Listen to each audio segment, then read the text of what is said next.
Hello everyone, I'm meteorologist Charlie Ironmonger. Thank you so much for joining me today for your 2 p.m. news and weather update from the First Alert Desk. Have some unfortunate news to share with you.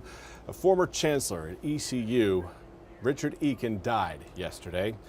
An obituary for Dick Eakin said he died on Monday at the age of 86.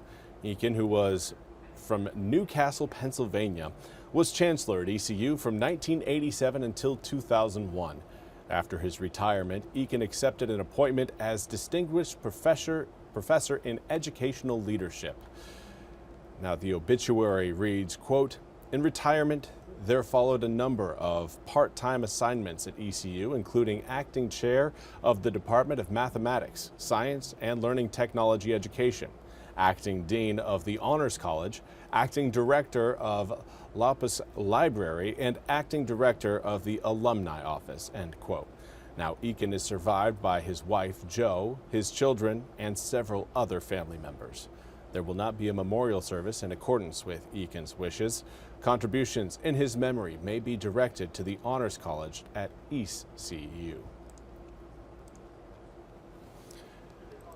Now, we also want to bring you up to speed on a story that is developing as we speak. An investigation is underway after a body was found in Jacksonville. Now, police say the body was found in the area of Gum Branch Road and Branchwood. Now, investigators believe it has been there for a length of time. Of course, our very own Olivia Doles is at the scene and again is working to gather more information. We'll make that available to you once we receive it into the newsroom. But also sticking with Jacksonville, do want to highlight that the city is deciding to not fill the public safety director position. Now, a city spokeswoman said, quote, "The city is confident that our current team can meet the needs of our citizens," end quote. That was from city manager Josh Ray. He said in a statement. He went on to say, quote, "If we determine that additional staff is needed to efficiently and effectively deliver services to our community, we will review those needs and determine a plan of action," end quote. Now, Public Safety Director Mike Yaniro retired on April 21st. Yaniro was brought in as police chief in 2004 and then promoted to the new position of public safety director in 2012. That position oversaw both the police and fire departments. Jared Phelps was sworn in as police chief last July, while Edward Telemann was named fire chief in 2019. And finally, need to turn to your weather forecast. Today it's been pretty quiet out there from a weather perspective here in eastern North Carolina, but we do have a little bit of activity we need to bring to your attention from the National Hurricane Center. Of course, we are now, looks like 3 days in, if you want to count today, into hurricane season. And we've got a potential system that will try to brew just off of our coast. Now, the good news is the chances of actually developing into a named system very, very low. But it is something we do want you to be aware of. Right now, air temperatures generally in the upper 70s to low 80s. Not a huge concern there. High pressure system, again, creating a fairly light breeze across the east today. 5 to 10 mile per hour winds. Nothing to write home about. But let's talk about, again, the incoming rain showers. Cloud cover will start to spread over the east late tonight into the early hours of tomorrow morning.